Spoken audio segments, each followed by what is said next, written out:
Welcome to Boss Radio Live with NJ. I'm your host, NJ, and this is where he is the boss of me. Welcome to the show, everyone. Excited about today's show. I'm letting you know now, technical difficulties are in full effect. So, just warning you.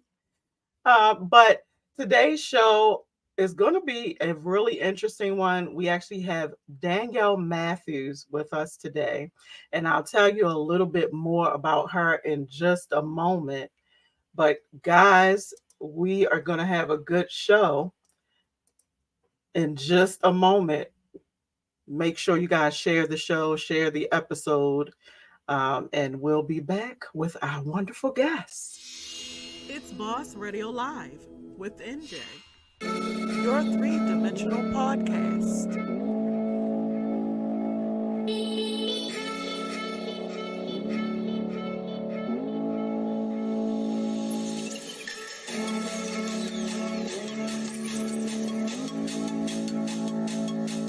Baltimore, Maryland. I love my city.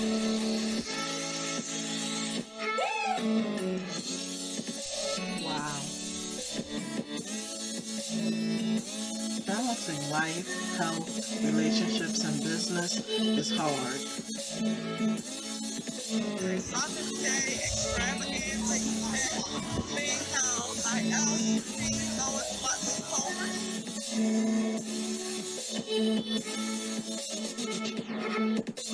Come meet me today at the Spirit Fest between 12 and 4. See you there.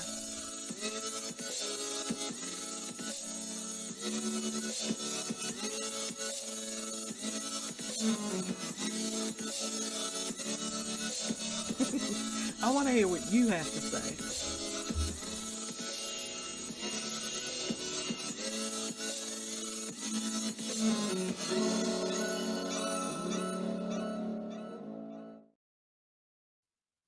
Again, welcome to Boss Radio Live. If you haven't already hit the share button, go ahead and share this episode out. Again, we have Danielle Matthews with us today. She is a brain trauma survivor, a renowned public speaker, and an entrepreneur. And we're going to find out more about her very interesting journey and what she speaks about. And in case you guys have never heard of Danielle, just a little bit about her. Introducing renowned public speaker, brain trauma survivor, and entrepreneur Danielle Matthews. At the age of 23, Danielle was hit by a drunk driver and sustained a life-altering injury to her brain. She was told there was no hope of recovery. She refused to believe this diagnosis. Her mind was determined to recover, and she did. Today, Danielle shares her life-altering experience with countless people around the globe and has authored an ebook called Mind Control. It's all in your head. We will hear about her inspiring journey and how she uses it for good.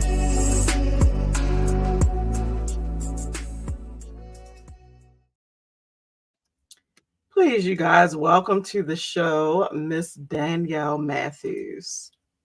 Hey, Welcome to thanks the for show, Danielle. Good to be here. Glad to have you. So, as I told our guests, we're having technical difficulties. I'm having technical difficulties. Danielle is perfect.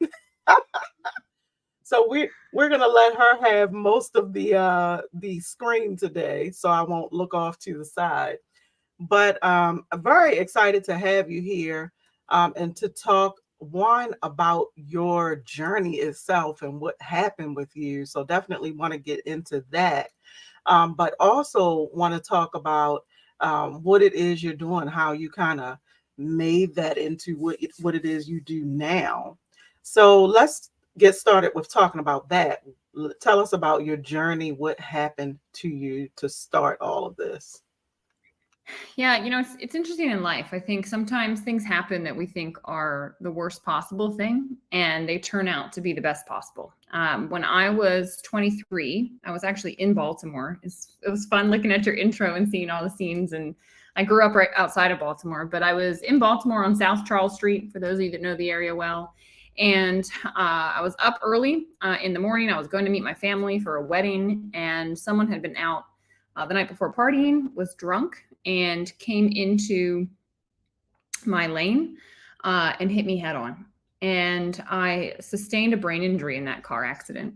And my life just turned upside down pretty much immediately. I attempted to go back to work and found that I couldn't concentrate. I was really sensitive to noise and to light. I couldn't focus for extended periods of time. I was finding that I had severe migraines. I mean, my head felt like it was going to explode. And doctors didn't really have a lot of answers for me. I got into a doctor, a neurologist, and he said, look, with this type of injury, the body typically can repair itself in about a month, if not a month, 3 months. They said I had a mild TBI, which NJ, I have always thought is an oxymoron, because a mild traumatic brain injury, there's nothing mild about it. I really wasn't able to live my life. And that month went by and nothing changed. And then 3 months went by and I was still dealing with the same symptoms.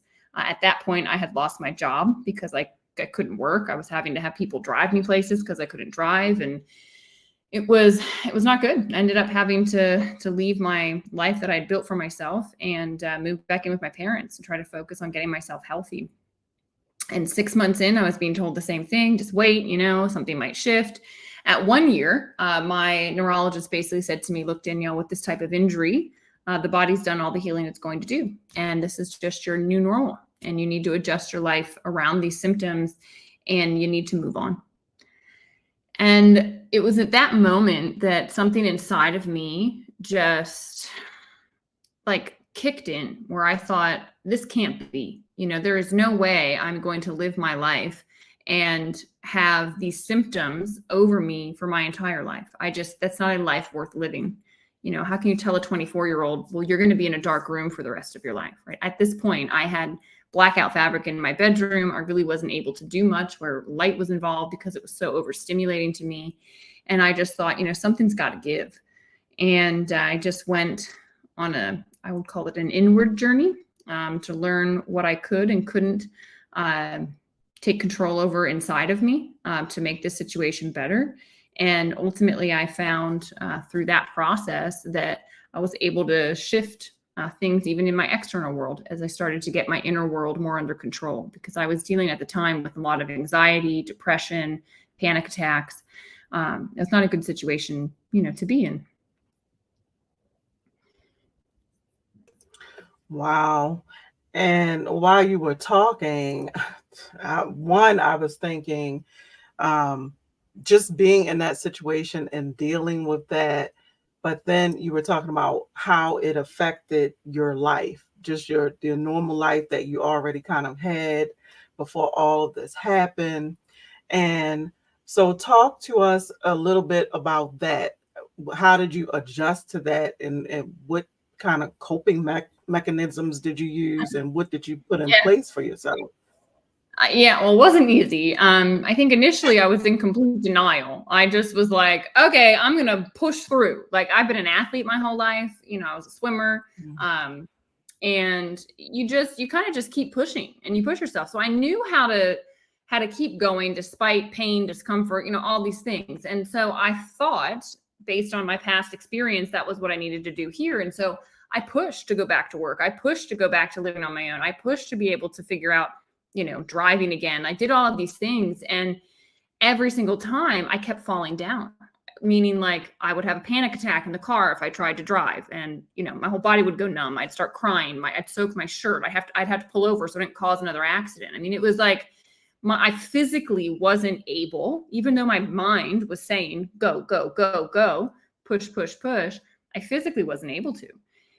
And, however, I kept driving myself. I mean, for a year, I really was just relentless with trying to get myself back, refusing to let go of the life I had had, even when, I couldn't earn an income anymore and I couldn't work. I refused to give up my life out in Colorado. I put all my stuff in storage. I was living in Colorado at the time.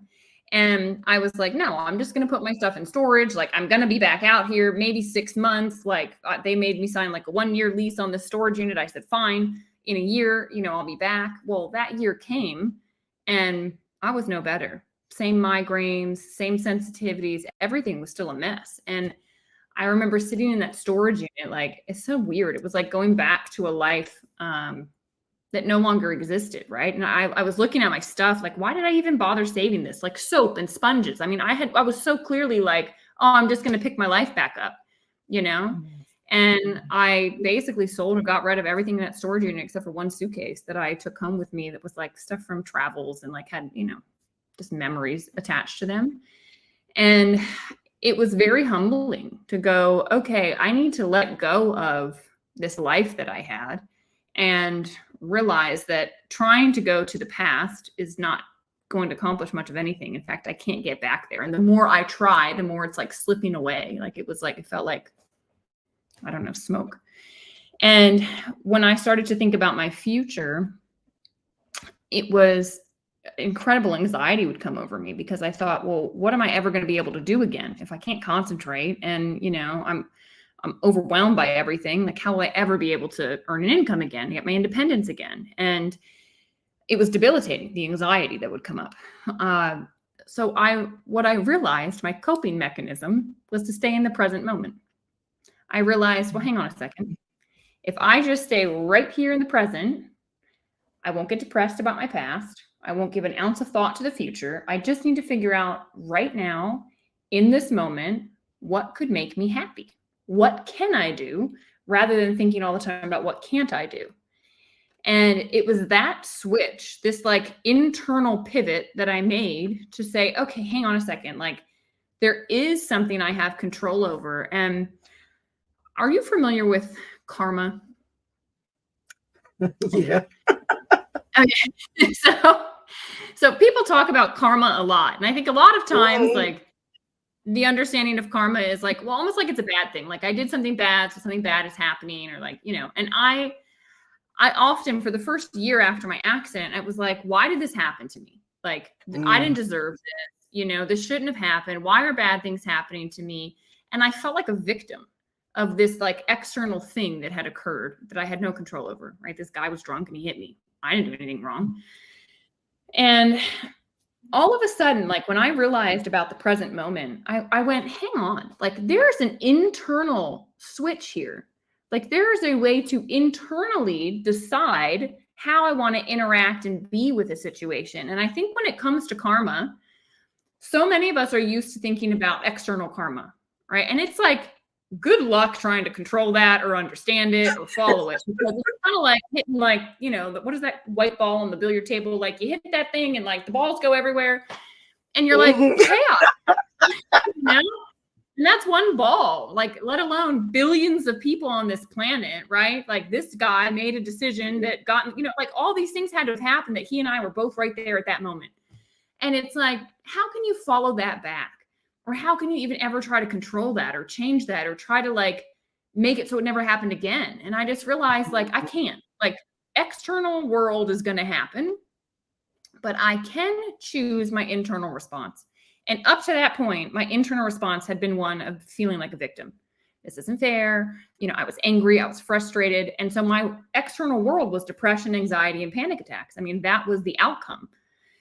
And when I realized, like, hang on, you can actually choose to focus your mind. Like, you can control your mind to not go into the future, to not go into the past, and to stay right here in the present moment and decide, okay, fine, there's new rules on my life. Fine, I can't do the things I used to do, but what can I do, right? What could bring me joy? What step right now, based on my current circumstances, can I take? And I started to focus on that, and it was wild. I mean, it sounds so simple now, but it was revolutionary for me. Because it was like, okay, I'm changing the outcome here. Like, I am literally changing my emotional state because I'm choosing to be with this external thing in a different way. And I realized the power of internal karma. And I don't think anybody talks about it. And it's like that is everything, because I think a lot of people strive their whole life trying to change and control and manipulate and manage and this external world. And the truth of the matter is you will fail. You cannot, and life is going to happen. But what you can focus on, control, dial in, decide, have a choice about is your internal response to all that's going on. And therefore, your outcome of life is within your control, because internally you can seek peace. You can find joy. You can decide what it doesn't mean you condone. I'm not saying I condone what that guy did, but I'm saying, like, all of a sudden I found power within myself. And that is empowering. And that is a message I want so many to realize, because you might not have a drunk driver that's hit you, right? But maybe you lost a job, you lost a loved one, you lost your health. Like, something has just bulldozed your life, and you're like, this needs to change, or I want to change it, or I'm a victim to it. I feel like I can't change it. What I want to say to you is you can, and you do have a choice. And it's that internal world that you have to explore. And I want to go back, because you said a couple of amazing things, and these things, we talk about things sometimes, and like you said, it's not even that you may not have heard something before, but it may be that you heard it the way you needed to hear it this time, right? But what I heard you say, first of all, is learning to accept the current circumstances that you find yourself in, like where I am, instead of longing for how yesterday used to be, or maybe what I used to have, or what I used to be able to do. Accepting what is as of right now, today. This is my life. This is what is happening.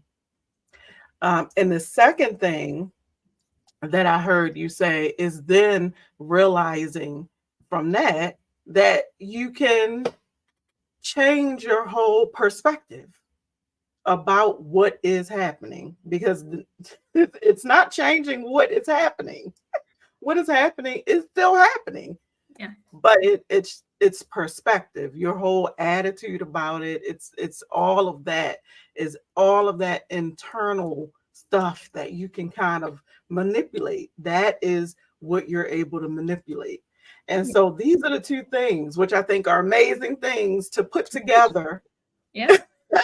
Say, hey, let's do these two things together, accepting where we are, and then realizing you have the power to manipulate something, but it's our internal perspective. So I think that's amazing. Yeah. And I hope the audience caught that. I hope they caught that, because that's huge. That's really huge. Well, I'm really happy you drew that out, because back to the first point, acceptance really is the key. I think that if you're in resistance to what is now, you will never find peace. Like, if you are resisting the fact that you're in traffic, it doesn't change the fact that you're in traffic. Like, you just are going to be miserable while you're sitting in traffic. But if you can accept that you're in traffic, accept that, you know what, I'm going to be late to the meeting, I'm going to be late to my kid's soccer game, I'm going to be late to whatever, accept that as the reality, and then go, okay, from this place of acceptance, is there anything that I internally can do to make this situation better? Is there a new route I can take? Can I look something else on the GPS? Can I call somebody that knows the area? Like, is there something that I could do to make this better? If you're in a stressed out state, honking and yelling and like, this isn't what, like, it's not gonna be good. And you're creating stress in your own body.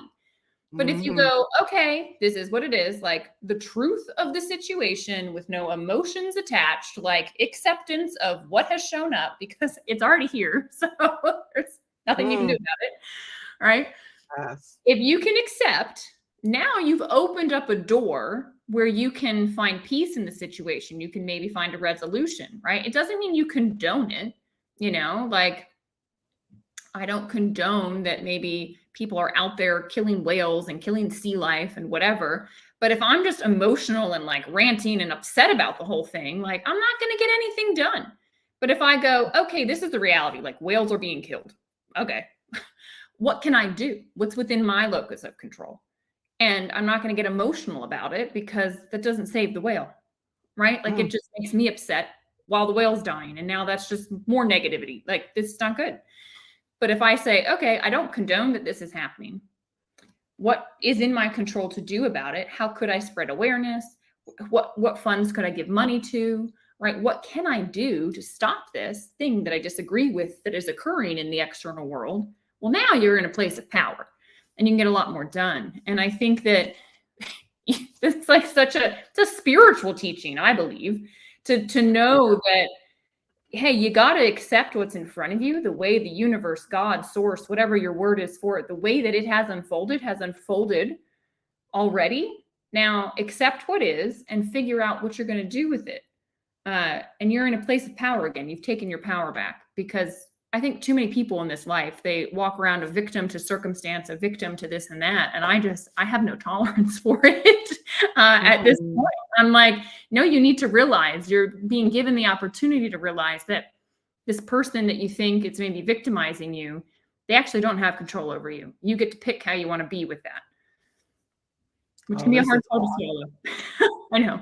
No, this is really, really good. And a point that you just kind of added on to that, which I think is amazing and true, is that when you take off all of that, like the emotional reaction to everything, it actually gives you what I like to call a peaceful mind, where you're able to, like you said, come up with maybe solutions or an alternative, or just think through the situation. It's probably not even as bad as you are envisioning, because we take situations and we greatly exaggerate them inside our head. Now, your particular situation was definitely not one that was greatly exaggerated. I mean, that's something horrific. But sometimes for smaller things that are going on with us, everything, if it matters to us, it matters. But sometimes if we just get peaceful and stop all the raging in our head about something, we find that it's not as bad as we thought, that there's an actual solution for it, and we can work through it that way. So I think that was a great point as well. I'm hoping people are catching these great jewels that you're just dropping. You're just kind of casually I know saying that stuff, but this is really good. And actually that takes me to one of the points I wanted to make, because I was kind of reading when I was first reading about this kind of technique that you call mind control. I was like, oh Lord. I was like, people are going to be like, mind control? What are we talking about here? But when you break it down, like you just broke it down, it really is us being in control of the thoughts, the things that are going through our head, our mind, being in control of how we, manage emotions, how we work through issues and things that are going on, and in your case, even a physical condition, working through that. I mean, essentially, when you do look at it, it is a form of controlling your mind. it is. Oh, I made the title of my ebook that, because there's like that double entendre, right? Like mind control, which is like, wait, I don't want someone controlling my mind. Like, what and then also the meaning of what I really mean, which is like, yeah, you are the one that's in control of your mind. And so you have to master it. And in the book, I talk about how, and guys, it's a quick book and it's free. Like you can just access it, because it's like the lessons, the nuggets that I pulled out of my journey, I want you all to have without having to go through the trauma of what I went through. Oh yeah, there you go. Brain Body ebook. You are on it. So in there, I talk about how this is what truly happened. When I was so focused in the present moment, I started to witness my thoughts in ways that like I never had before. And it actually started where I was paying attention to other people. So I was so in the present moment that it was like I was watching the dynamics of people And I was so present with it that it's like I was seeing that an argument that was happening had nothing to do with, like, say, the laundry, right? Someone asked somebody to do the laundry and the other person's like, how dare you tell me what to do, blah, blah, blah, blah. And I'm like, this has nothing to do with the laundry. Like, this has more to do with, like, I don't want to be controlled. And then this person's upset because they're like, no one ever listens to me. And so there's like these underlying things that I was seeing. I hope this is making sense. And so I started perceiving this in others. And I was like, man, people are kind of like on these looped patterns, like these looped behaviors. And they're getting into the same circumstances and they're seeing it in the same way. Oh, I'm never heard. Oh, I'm never heard. Oh, no one ever listens to me. No one ever listens to me. And they're like finding this scenario again and again and again. And I, witnessing this, I'm like, that situation wasn't that. Like, you interpreted it that way, but that's not how it is.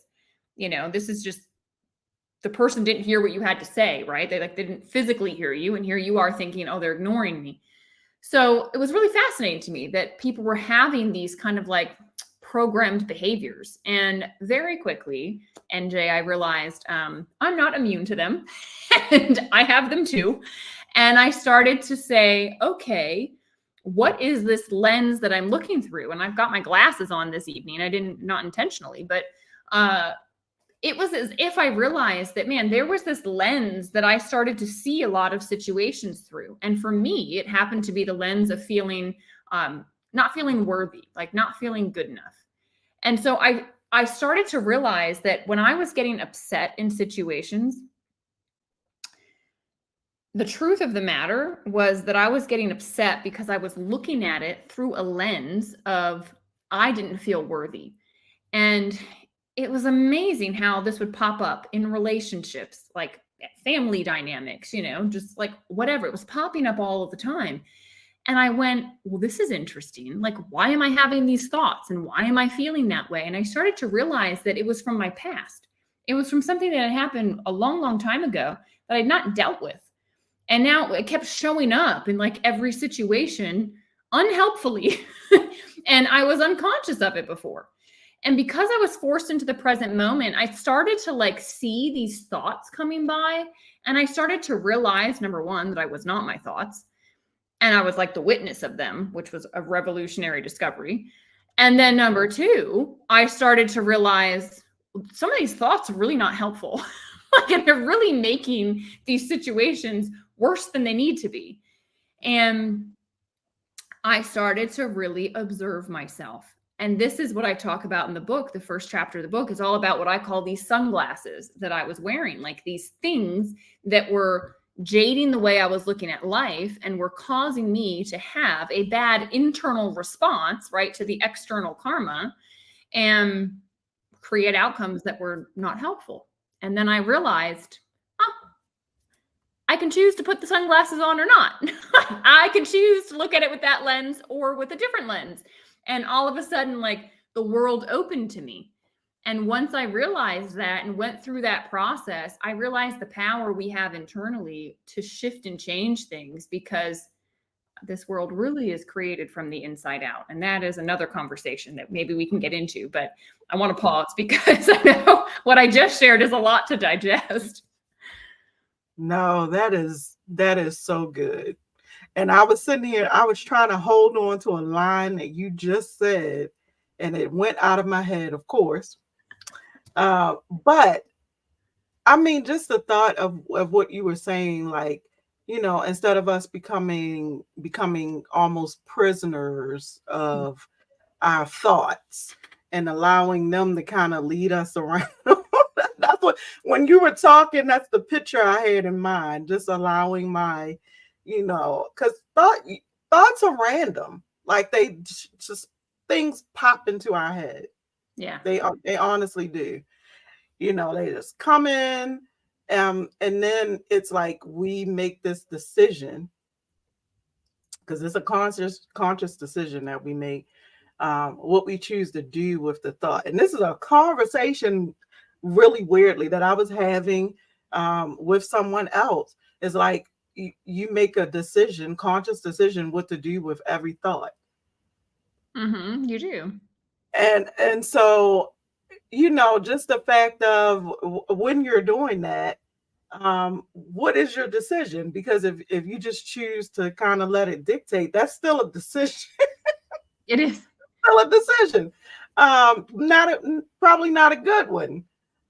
So yeah, just to be more intentional about the decisions that we're making based on these thoughts that come and drop into our head.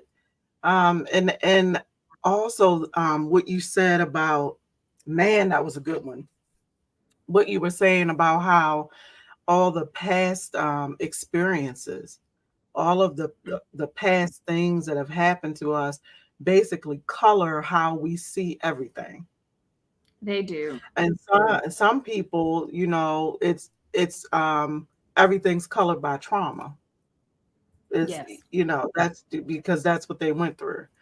And Yes. so that's really important. Like, that is super important to realize that everything is colored by your past experiences. So therefore, you kind of need to deal with that stuff.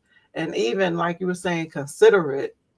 And this goes back to trauma informed care, which is, another topic that I really love talking about, because a lot of our trauma and things that go on with us in our past, we don't deal with. And talk to us a little bit about that, because, what you're talking about, you used, this to get over all the things that were going on with you because of your TBI.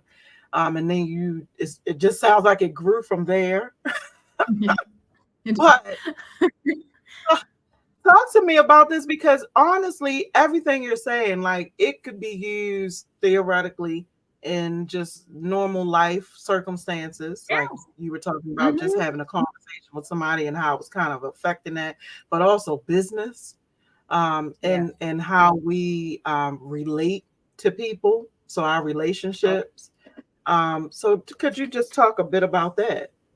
Yeah, it's so funny because you said like it started with the brain injury and it's just kind of like snowballed. It has. And I've realized, I believe truly that I went through what I went through to learn some really powerful lessons about life, to get perspective on how to interact and react and be in the world. And it has been the reason I've had success as an entrepreneur. I mean, I have a business that did 2.2 million in sales last year. Like, why? How? Because I applied what I just taught to building relationships and connecting with people. And it's made a world of difference. And once I understood myself, I realized, oh my gosh, everyone is at the mercy of this crazy mind. And if I can get around that person's chatter, and I can connect in with the being behind it, so much more can happen. And so I'd say probably the biggest thing, if I were to give some tips that you can actually apply for you entrepreneurs listening, or just if you want to have a good relationship with your kids, with your siblings, with your parents, learn to be the witness. So we just talked about how I was perceiving my own thoughts. If you can create space, I call it disidentification. If you can create space, if you can disidentify from the thoughts, in this gap, a lot of magic can happen, because most people just react. Okay, so a car cuts them off in traffic, they beep and they scream, right? There's just this reaction that happens. But what if you created space, right? What if you said, anger's here, and you didn't engage with the anger. You were just like, oh, look, I just got angry, from a neutral space. Think about the sky, okay? The sky, the blue sky, it's there all the time. It doesn't care. Like, I got a tornado warning 24 hours ago here down in Florida. The sky doesn't care if a tornado is showing up, if sunshine is showing up, if rain, if snow. It doesn't care. The sky is just like this all-abiding space that just holds whatever. And so what I learned was that if I could step back and I could just be with whatever weather pattern was coming through, right, whatever emotional state was coming through me, and I didn't engage with it, I had a peaceful stillness at my center. And that was huge. And what I found was that I preferred life that way. I preferred the stillness. I preferred the peace. And I realized I had a choice, right? I could engage with the emotional drama, or I could kind of witness it. And it was a lot easier to witness it.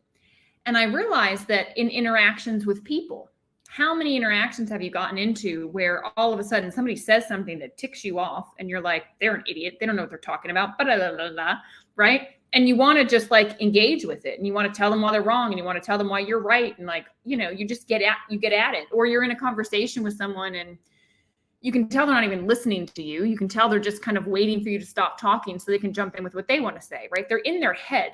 They're with all of those thoughts. So what I started to do in business is I started to be the sky. I started to just like allow the person in front of me to be themselves fully, totally. I received them. I was curious about their opinions, right? It didn't matter what political views they had, didn't matter what ethnic like background they had, the way they looked at life and what their religious beliefs were, nothing. I just was receiving them with complete curiosity. Like, well, tell me more about that. Tell me how that is for you. Why do you perceive it that way? But like, I just started to do that. And the trust factor is built like so fast when you do that, because ultimately I think people just want to be heard. People are not listened to, right? Their spouse doesn't listen to them. Their kids don't listen to them. Their boss doesn't listen to them. People at work don't listen to them. Like, no one listens to them. And if you hold space and you just receive somebody and you just listen to them, it is so healing. And it creates a beautiful bond. And so this is like a little hack. It sounds simple, but watch the next time you get into a conversation. Are you just absorbing this person and loving them from who they are with no judgment? You know, or are you judging? Are you jumping in? Are you letting your mind go in? Because my mind still chatters, right? It has a lot to say about a lot of things, but I don't engage with it. I'm just like, okay, be over here talking. I'm going to just hold space for this person. And what I have learned, this is kind of like the second level, once you can do that, I've learned to pay attention to my thoughts in that, what are the patterns? Like, what keeps coming up? Like, why did I get angry by that comment that person made? Or why did I get jealous in this situation? Or why did I get sad in this situation? Like, what was it inside of me that got triggered? Because all this person did was, they were just being them, right? The truth was they were just saying what they said. They were doing what they did. It wasn't personal to me, but I had an internal reaction to it. And that's the internal karma we talked about. That's my work. So I started to use life as this like playground of self-discovery for myself. And when I was totally in joy and loving and just like this space receptive for people, I became very, the word I would have to use is magnetic. People were attracted to that. And I'm not talking like physical attraction. I mean, they were just like, they enjoyed how they felt in my presence and wanted more of it. And it was because I was just holding space for them. And this is so key. And if you can start doing this in your networking settings, with your coworkers, with your boss, with your clients, if you can do it with your kids and your family, it's the most healing. It might be easiest to start applying this at work and in work scenarios, and then take it home, because it can be hard to just receive our children or receive, our spouse without getting into the chatter. But it is, in my opinion, this is what life is all about. It's about connecting with others, creating the space, loving them for who they are and their beauty, and then just witnessing internally what's getting kicked up. And that's your work. Like, that's where I go play. I don't try and solve it externally with this person by getting into an argument. That's not going to go anywhere. But if I can go inside of myself and I can go, well, why do I feel that way? And what is the seed of that? Is it self-worth, right? Was a seed for me a lot of times. Is it a fear of being abandoned, a fear of not being heard, a fear of being rejected? Like, what is that that's getting kicked up? And this is deep stuff we're getting into, NJ. But it's powerful. And it is like, you can apply this in so many ways in business. And I will tell you, that's been my hack. That has been my secret for building the know, like, trust relationships very quickly. Oh my gosh. You just made a statement that I actually quote quite often. Because I work with business owners every day. And one of the things I say is, you want to build relationships because people do work with people who they know, like, and trust. That's one of the things I say. But yes, excellent points oh my gosh, such great points that you made. And so important, definitely in business. But while you were talking, I was just thinking about just the personal application of it, being able to really stop, like you said, that chatter in our head and really zone in and listen when somebody is sharing, because they're essentially sharing a piece of their self when they are talking to you. And when they are sharing with you, you want to give them, that respect that I'm listening to you. I'm making sure that I am concentrating on you and giving you my full attention. Um, because otherwise, is it really a conversation? Conversations are supposed to be two-sided. Yeah. And so, yeah. So Yeah. What do they I always think say? that, Two ears and one mouth for a reason, right? It's like, listen great more point. than you speak. Great point. Great point. Yes. So I'm just thinking of the fact of how that can be amazing in the home, but you're right that it might not be as easy. But I mean, what a difference that can make in a relationship with a husband and a wife or parents and children. So Yeah. that's amazing. But definitely, yes, with business relationships, just building relationships like that. Um, this has been great. If you believe it, over 30 minutes has passed already. And this has been really great. You have just left so many nuggets with us, so much knowledge.